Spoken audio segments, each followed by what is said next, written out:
of our series Inside Ireland's Prisons, 3 News gets exclusive access to Cloverhill Remand Prison, where men charged with offences as serious as murder and rape await trial. Well, we've been speaking to prisoners as well as a long-serving officer who compared the facility to a triage in a hospital emergency department. Al, how are you doing? How are things? Okay, I'll just see here. You know when you're back in court again, do you? Yeah. And you know where you're here? In Cloverhill Prison? Yes. Okay, alright.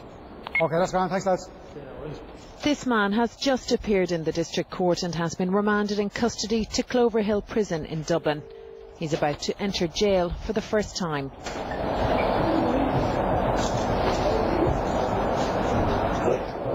Paul Quinn is Assistant Chief Officer and has worked at this remand centre for 17 years. I suppose the one thing about this stage of the process is once they enter that cell and the door bangs out, it's reality. It's very daunting. First time in prison in particular, all sorts of thoughts going through their heads and everything.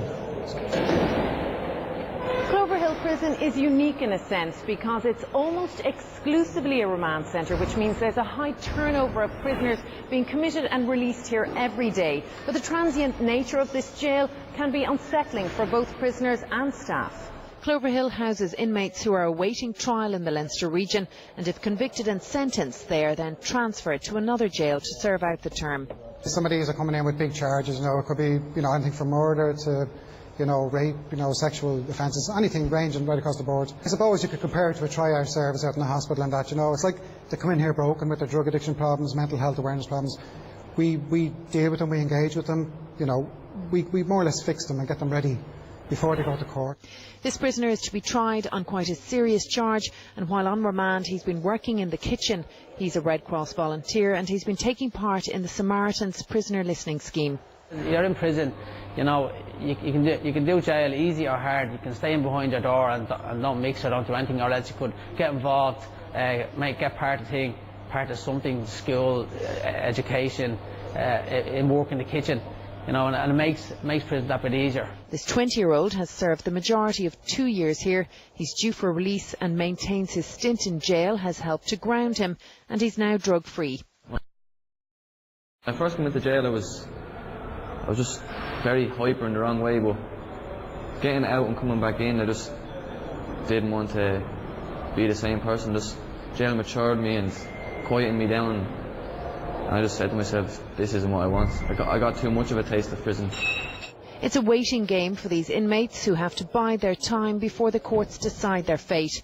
They do have to follow more or less the same rules as convicted prisoners, so it certainly gives them a taste of what's to come if they are sent down. Sarah O'Connor, 3 News. And next in our Inside Ireland's Prison series, we talk to inmates in Lough House Open Prison who are preparing for their release. Sport next. Here's Sinead. Thanks, Colette. Good evening. Well, a defiant Martin O'Neill believes the Republic of Ireland have not blown their chance of qualifying for the World Cup finals. O'Neill reckons Ireland can win their last 2 games for a possible place in the playoffs.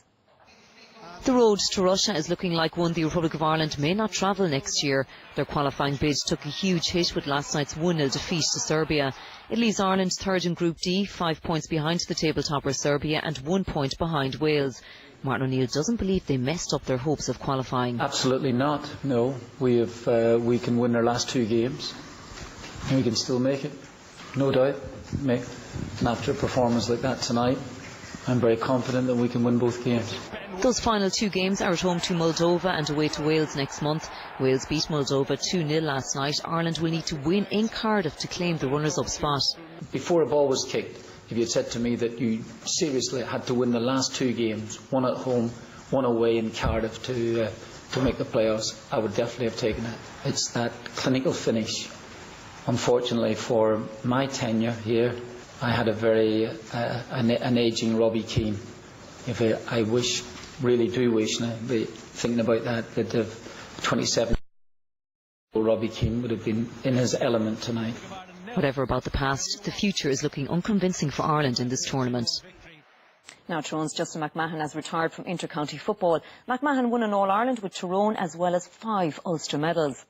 Well, Eddie Brennan has backed Derek McGrath to stay on as Waterford manager. There's speculation McGrath could step down after Waterford were beaten in the All-Ireland final.